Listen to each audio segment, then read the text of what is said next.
Welcome again to Joe Stunner Boxing. I want to talk about heavyweights, two of them in particular, because as you know, the heavyweights, it's all buzzing. You got Usyk versus Dubois coming up, the rematch. We had that, incredible turnaround with Fabio Wardley chinning poor old Justice Hooney, who'd won most of the rounds previously. He just got done with one punch. Regardless of the controversy of the so-called controversy of the count and whether he was fit to continue and so on and so forth, it was a terrific example of what heavyweight boxing can be, how exciting it can be. You've got people coming through like Moses Atauma's coming through, and everyone's making a fuss of him. Joshua and Fury's supposedly retired. He'll probably be back. Joshua out of action, thinking about coming back. It's buzzing. The heavyweight division's buzzing. But there's two people who we shouldn't forget, and that's the purpose of this video, is to remind you of them. If you need reminding, you might not. And they are the two most deserving heavyweights in the world, which is Agit Kabayel and Joseph Parker. Now, Parker we know about because he was due to fight Dubois. Dubois pulled out at the 11th hour with an illness. I think it was a legit illness. I don't think he ducked Parker. Well, in the sense that he didn't have that fight rescheduled, you could say he ducked Parker. But if you're going to be offered an undisputed title shot at Usyk, what are you going to do? You're going to pick Parker, or are you going to go straight to Usyk? You're going to go straight to Usyk, aren't you? But Joseph, he took on Martin Bakole at not even the 11th hour. It was like, 2 seconds to midnight. Knocked him out in 2 rounds. Prior to that, he won a majority decision over Zhang. Prior to that, he outpointed Deontay Wilder. He scored a 3rd round victory over Simon Keane. And there was one, he had a run around, didn't he, was it Australia or New Zealand? I think it was Australia, where he did a guy in a round. Apelu, was that the guy's name? I don't know much about him, but and then Jack Massey, that was a 10-round decision. Jack's a good European level cruiser, but all of those were comeback fights following a shattering knockout defeat in the 11th round against Joe Joyce, when Joyce was absolutely flying himself. That was in September of 2022. So since then, Joseph has scored 6 victories, and he's 33 now. That's not old for a heavyweight, is it? The early 30s is not old for a heavyweight. But he's rebuilt his career so impressively that surely he deserves a title tilt. It's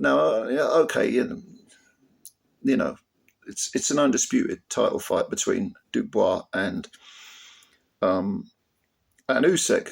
But Joseph must be thinking, if I'd beaten Dubois, that would be me in the mix, because I'd hold the IBF belt. And as we know, he is a former WBO title holder anyway, but being a 2-time belt holder, it's great for the legacy. Huge amounts of money to be made. He's been on Riyadh cards, quite rightly so. I think he's done, is it 4 in a row, 4 Riyadh cards in a row? So the money's been good. But he deserves his chance, I think. Absolutely deserves his chance. And I would hope that the winner of Usyk versus Dubois would fight Joseph Parker or Agit Kabayel, because Agit Kabayel, similar age, he's 32, from Germany. He has scored some fantastic wins. He's scored 3 wins in a row, which are very, very impressive. Look very impressive on paper anyway. Well, they are impressive. He beat undefeated Arslanbek Makhmudov, who was 18 years old. He stopped him up with body punches, had him on the floor 3 times and stopped him in 4 rounds. He then fought Frank Sanchez, and there is an asterisk to this fight because Sanchez did have I think it was a knee injury. So he wasn't 100%. It was a calculated gamble by Sanchez. He was down twice in the 7th round, and clearly he was hindered by an injury. But again, he was undefeated in 24. That's not Agit Kabayel's fault. If you get in that ring, when that opening bell goes, it doesn't matter what's wrong with you. You've chosen to be there. And okay, you can say, yeah, but you wouldn't get paid if you didn't turn up. And well, no, but it's not the fault of Kabayel. It's not the fault of the guy who is fit.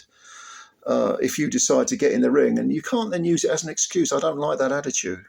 I don't like that attitude. I mean, it's like when Joshua went in with Andy Ruiz the first time. Clearly there was something wrong there.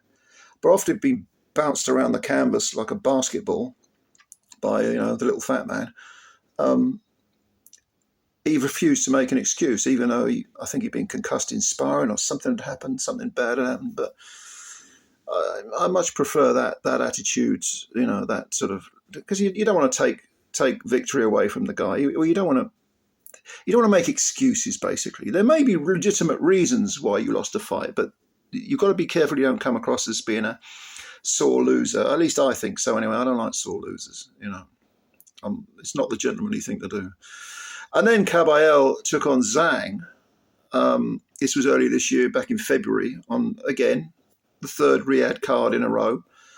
And he got floored, and in the fifth round, because he's so front-footed, so sort of eager to land his body punches and switch to the head. I mean, he's a very, very accomplished fighter, Kabayel, very technically very good with his feet as well as his fists. And he got knocked down in the fifth, and in the following round he knocked Zang out. We all know that Zang hasn't got any kind of gas tank to speak of, but he did not like those body punches. Who did? And if there is a brilliant display of body punching from a heavyweight in the last, do you know what? I'm tempted to go right back to someone like Tyson. I mean, I think I can't think of any other heavyweights that punch to the body with that kind of authority, with that kind of intelligence as Agit Kabayel. Terrific body puncher. You don't actually see many heavyweights going to the body that much.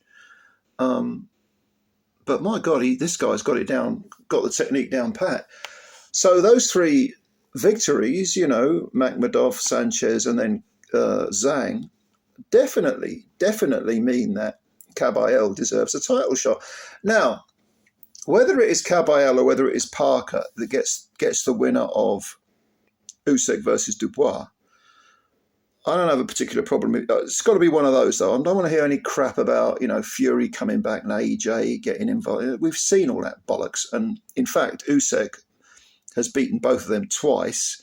I mean, okay, if Dubois beats Usyk, then an all-British fight would sell. But are we really saying that AJ or Fury would deserve a title fight more than Kabayel or Zang? Oh, not Zang, Kabayel or Parker? I don't buy that argument at all. And I would hope that, let's say, the winner of Usyk versus, I would hope that the winner of whoever it is wins out of Usyk and Dubois, and then fights, say, Kabayel or Parker. I'd hope that the one that's left out will then get the shot further down the line, if you know what I mean. I'm not averse to rematches in close fights, but when it's been very one-sided, I think if there are other people in line who have earned their shot, who haven't just been shoehorned into a position, and God knows we've got enough of those, haven't we, if you look at the ratings. I mean, for a Tauma number one, and then we've got Hooney was number one, and Wardley was number one. None of these people have done anything to suggest they should be anywhere near the top of the tree. Whereas Kabayel and Parker, without a shadow of a doubt, they're two legitimate contenders who have earned their place in the sun, who have earned a title shot. And I don't want to see them have to fight each other. I don't want to have to see one knocked off, because I don't think, it'd be a great fight, Kabayel and Parker, it'd be a good fight, but I just think they both deserve to, they'll probably carry on just beating up the rest of the top 10, won't they? But they both deserve a shot for me. So, like I say, whether it's Kabayel or whether it's Parker, I don't mind. Kabayel, 26 wins, 18 KOs, no draws, no defeats. Parker, like I say, he's won 6 on the bounce, which takes him to 36 wins with 24 KOs. He's got 3 defeats, only 1 stoppage, which was to Joe Joyce. Those are good records. And if you look at the content of the records, it's very impressive. So what do you think? How would you do this little round robin? Who would you put in next? Who maybe you think Kabayel or Parker, one of them deserves a shot before the other one? If so, why do you think that? Leave all your comments below.